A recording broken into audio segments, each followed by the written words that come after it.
On applaudit très fort Saliane qui a fondé le salon il y a 20 ans. Vous connaissez, hein? Tout le monde la connaît?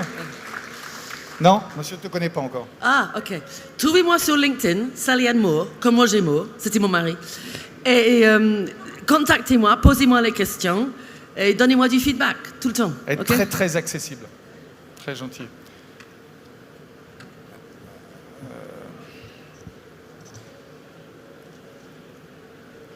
Yeah, just go for it. J'y vais? Ok. Recording? Thank you. Bon, ça y est, on recommence. Moi aussi, il faut que je... les émotions là, ce matin. Merci à tout le monde, merci à toute l'organisation, merci à Odile. Je ne sais pas si elle est dans la salle, j'ai correspondu beaucoup avec elle en email, à Vianney, à des gens importants de l'écosystème de l'éducation. Si vous ne les connaissez pas, il faut les connaître. Des gens comme Stéphane Dibold, à côté de l'eau-haut-parleur, tu peux lever la main. Très important dans l'écosystème de formation, il fait les meilleurs podcasts du coin, il faut le connaître, c'est un mec bien. Il y a des gens importants aussi comme Yannick de EdTech qui sont là et qui peuvent vous aider, ou des gens très accessibles comme Saliane. Merci pour ton dynamisme, Saliane, et pour tout ce que tu représentes qui n'est pas très français, hein, l'enthousiasme, la passion, l'émotion. Voilà, merci. Et puis, en même temps, elle vit en Suisse, donc elle est ponctuelle, business on time, etc. J'apprécie. On l'applaudit très très fort. Une fois un peu. Merci. Alors, si on repensait l'éducation, et si on se mettait à rêver, si on se l'appropriait vraiment, calqué, basé sur nos valeurs, qu'on la fasse nôtre, qu'on partage vraiment ce qu'on a à l'intérieur. Chaque fois qu'on enseigne quelque chose, ou qu'on prend d'ailleurs la parole en public, c'est non seulement une chance, mais c'est aussi une responsabilité de réécrire l'histoire du monde.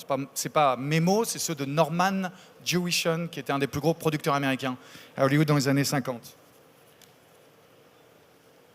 Alors pour ceux qui se demandent, mais qui c'est ce mec qui est en train de parler, il est un peu trop intense, trop passionné, on me dit parfois en France, un peu moins de passion Arnaud, un peu moins. Non, je suis désolé, on m'aime ou on m'aime pas, mais je ne vais pas réduire ma passion et mon intensité. C'est ce qui fait ma force. Et ce qui fait la force de toutes les formations que vous proposez, c'est d'aller sur vos forces et d'oublier tout ce qui est faiblesse. Alors, petit retour en arrière, hein, je suis obligé, désolé, je reviens de 15 ans aux États-Unis, je suis obligé de faire un peu de storytelling. C'est pas que j'ai envie, hein, je suis obligé, c'est comme ça qu'on commence les speeches aux États-Unis. On est en 1988, je suis en France, je me sens complètement misérable. Il n'y a pas des violons, là, quelque part? Et je dois redoubler ma seconde. Pourtant, intellectuellement, ça va. Mais mes profs, 100% des profs, jusqu'à ma seconde, n'ont trouvé aucune capacité d'adaptation, rien. Toujours passable, normal, alors que je brûlais d'envie de vivre, brûlais d'envie d'être. Et finalement, je dis à mon père, je vais peut-être arrêter, je vais peut-être être ouvrier. Il me dit, c'est très bien, tu peux être ouvrier si tu veux. Regarde s'il n'y a pas d'autre chose. Donc je cherche, je trouve des bourses, je pars aux États-Unis 1 an tout seul, puis à 19 ans, je pars au Japon seul, et puis je ferai ça en Chine, etc. Je ferai plein de diplômes, quinzaine de carrières différentes. Et puis, alors je serai professeur à différents moments dans ma vie, dans différents domaines. Et puis, il y a 1 an, on a monté avec mon équipe, il y a Justine qui est là, au stand D82, on a monté une plateforme sur le développement personnel qui s'appelle Humanava. Ça vient de humain en sanskrit. Ce qu'on fait, c'est des masterclass sur tout ce qui est développement personnel, dépassement de soi. Voilà. Allez regarder, c'est pas le but de ce speech. Ça nous passionne parce que on se rend compte que les soft skills, et totalement dans le monde de la formation, c'est l'intelligence de la vie. C'est tout ce qu'on n'apprend pas à l'école, finalement. L'OCDE nous dit qu'aujourd'hui, une compétence, je répète, c'est très important, une compétence est obsolète au bout de 18 mois. Et pourtant, je vois tout le monde qui monte des formations de 6 mois, de 1 an technique. Je répète, pour 18 mois plus tard, complètement obsolète. Alors que si on se base sur qu'est-ce que c'est d'apprendre à apprendre, qu'est-ce que c'est l'enthousiasme, qu'est-ce que c'est le courage, la transmission, c'est des choses qui, si bien dites, bien écrites, bien faites, bien introduites, peuvent rester tout au long de votre vie. Alors j'ai fini la petite partie émotion, storytelling, j'ai parlé de ma plateforme, J'ai parlé de l'OCDE, c'est très important dans les speeches de parler d'institutions importantes. Et voilà, puisque j'ai juste 10 minutes, 5 points qui peut-être, je peux planter des graines. Je crois que c'est ça hein, le rôle de la formation.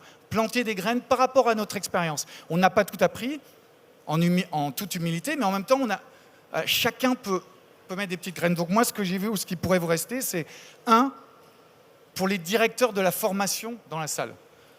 Hein, ça fait 1 an et demi qu'on est en business, on a parlé à beaucoup de DRH. Êtes-vous là par vocation ou par hasard? Et pourquoi pas s'entourer de gens vraiment passionnés par l'envie de transmettre, même s'ils n'ont jamais fait de grandes études. Donc même s'ils ne sont pas intelligents sur papier. Toute ma team a foiré leurs études. Je m'en fous complètement de leurs études. Je les ai que recrutés sur soft skills. Ils ont l'envie d'apprendre. Et aujourd'hui, c'est ce qui compte. Aristote a dit, toujours bien de citer Aristote, éduquer les esprits sans parler au cœur n'est pas de l'éducation. Donc je répète, important dans le pays de Descartes, éduquer les esprits sans éduquer les cœurs n'est pas de l'éducation. Et le monde de demain, on le voit, on le tous. Je regarde dans la salle, peut-être le tiers d'entre vous a moins de 30 ans. Malheureusement, je n'ai plus moins de 30 ans, mais je passe mon temps avec eux.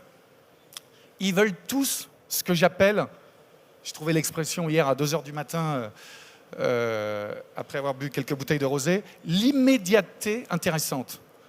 C'est ça? L'immédiateté vivifiante, courte. Ils veulent de l'émotion.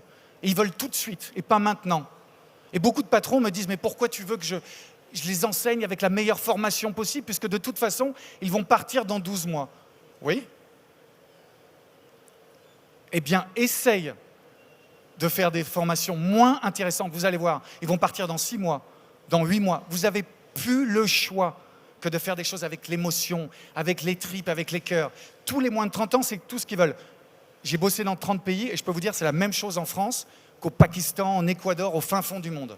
Ils veulent la meilleure chose maintenant, le plus court, avec le plus d'émotion, le mieux filmé par hasard, si possible. Nous, c'est ce qu'on fait, nos masterclass sont vidéo essentiellement. Et puis, surtout, nourrissez-vous du reste du monde. Ça, c'est pour les boîtes de formation. Ça fait 1 an et demi que je suis là-dedans et tout le monde me parle de ce que fait le voisin français. Bon, d'accord, bon, ok, le voisin français. Et tu regardes ce qu'il fait, il ne faut pas qu'on soit trop différent ou juste un... Mais non, mais nourrissez-vous du monde. On est en 2022. Nous, à Humanava, on est fascinés par ce qui se passe à la Green School à Bali. Regardez ce qu'ils font, Green School à Bali, dans la sustainability, dans l'environnement durable pour les enfants. On est fascinés de ce qui se passe à General Assembly, à New York. Je ne sais pas si vous connaissez. Tout le monde devrait connaître ce que fait General Assembly. Formation courte de 3 mois pour avoir un job tout de suite dans la nouvelle économie. Les élèves américains quittent en masse les universités, y compris Yale, y compris Harvard, pour aller à General Assembly en $5 000, 3 mois. Ils ont la formation que demandent les employeurs maintenant. Et ils prennent bien sûr que des profs qui aiment la transmission. Ils ne prennent pas sur diplôme. Qui ont la transmission, la connaissance d'un domaine, qui incarnent un domaine. Donc on est fasciné par la Green School, on est fasciné aussi par Alt School. Je ne sais pas si tu connais, Marie. La Alt School à San Francisco. Regardez ce qu'ils font. Ils préparent tous les jeunes sur l'éducation de demain. Puis j'en ai tellement des écoles comme ça.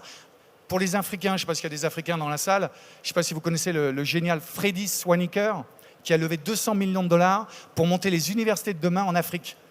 Il a 4 campus et ils enseignent aussi bien qu'HEC ou Polytechnique ou Harvard. Donc, allez-y, parce qu'eux, ils vont nous rattraper. Les Indes, pareil. En Inde, il y a un lycée du bonheur qui existe, où ils enseignent la compassion, la bienveillance, la méditation, des 6 ans. Ça va de 6 à 12 ans, jusqu'à K-12. Ces écoles nous fascinent. Il faut qu'on ramène un petit peu. Et qu'on commence avec notre verticalité, ce dans quoi on est bon, et puis qu'on essaye un peu de grappiller un peu tout autour. Moi, chaque fois, quand j'ai commencé pendant 10 ans, j'étais coach et formateur. Et on me disait, comment tu t'es formé, avec quelle école de philosophie de coaching? J'ai grappillé un petit peu de ce que j'ai pris dans les tribus, en Amazonie, de ce que j'ai fait en Afrique du Sud, en Inde, au Japon, peu importe. Avec parfois un portier, parfois un mec de Uber avec qui je vais discuter pendant 3 heures. L'information est partout. Prenez-la et créez. Vous pouvez en créer des processus. Pas de problème, c'est ce qu'on fait. on se force à trouver les processus, à trouver les technologies qui peuvent s'apprendre. Nous, dans les soft skills, tout peut s'apprendre. Donc on peut découper quelque chose dans quelque chose qui est formatable, qui peut s'apprendre le plus vite possible. On cherche, et ça fait rigoler toujours mon équipe, mais on cherche la substantifique moelle, très vite, le plus vite possible, bien dit, bien formaté. Et puis, quel est votre vrai différenciateur? Je vois parfois des startups super intéressantes en EdTech, et ils essayent de copier un peu le voisin. Non, non, non, vous êtes bon là-dessus, restez dans votre truc, restez dans votre verticalité. À moins que voilà, vous soyez une des grandes boîtes qui a 100 millions de dollars et qui peuvent tout faire. OK, enseignez tout ce que vous pouvez. Mais sinon, restez... Moi, j'ai déjà des investisseurs qui m'ont dit, on te met 2 millions si tu enseignes aussi à ta façon la compta, l'informatique, la logistique. Non, non, c'est pas mon truc, je m'en fous. Je vais attendre le bon investisseur au bon moment. Je vais rester dans les soft skills. Faites ce pourquoi vous êtes fait. Je suis vraiment passionné pour ça parce que je vois les gens qui essayent de tout faire à un moment, parce que quelqu'un dit, un investisseur ou quelqu'un important de la EdTech. Non, faites ce qui vous passionne. Et le dernier point, c'est j'ai monté beaucoup de communautés. Communauté, c'est au sens américain du terme, c'est-à-dire des gens qui s'aident dans tous les domaines dans lesquels j'étais. J'étais en finance, en luxe, dans tous les domaines dans lesquels j'étais, des gens qui s'entraident. De quoi a besoin votre propre communauté dans votre propre domaine? Tous les domaines sont différents. Je ne connais pas les vôtres. Nous, dans notre domaine, on est dans le développement personnel. Ça fait 2 ans que je suis revenu en France. Et en fait, j'ai l'impression qu'ils mettent tous les gens dans le développement personnel, dans le bonheur, méditation, yoga, qui sont perchés, et puis les gens dans le dépassement de soi, dans une autre case. Ridicule. Pour moi, pour se dépasser, il faut avoir du bonheur. Il faut être épanoui. Et pareil, pour être heureux, de temps en temps, il faut se dépasser, il faut y aller. J'en vois plein dans le monde du développement personnel qui sont tranquillous, ils sont dans leur zone de confort. Je ne sais pas si vous connaissez aujourd'hui peut-être le meilleur motivateur américain, je vous encourage à lire, voir ses écrits, David Goggins. Je ne sais pas si vous connaissez, non? David Goggins, il dit cette phrase superbe. Personne, absolument personne, n'est à l'abri d'être dans un confort si douillet qu'il va rater sa vie, qu'il va mourir sans s'être réalisé. Et ça vaut pour les boîtes aussi. Allez-y, prenez des risques. Nous, ça y est, on vient d'intégrer un accélérateur hier soir sur le Web 3. Mon équipe, qu'est-ce qu'on va faire dans le Web 3 exactement? Je ne sais pas encore, mais on y va, on va apprendre en marchant. Je ne sais pas encore. On y va. Et puis si on se vautre, on se vautre. Mais en tout cas, on y va. On ne peut pas y aller à côté. Je termine. Ce n'est pas de former les esprits à apprendre des faits, disait Einstein, mais c'est de entraîner votre cerveau à penser encore et encore. Donc, j'espère qu'on va passer toute cette journée à s'entraîner, à penser encore. Merci de cette opportunité, Sally Heun.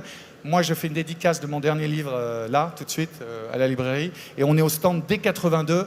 Merci beaucoup.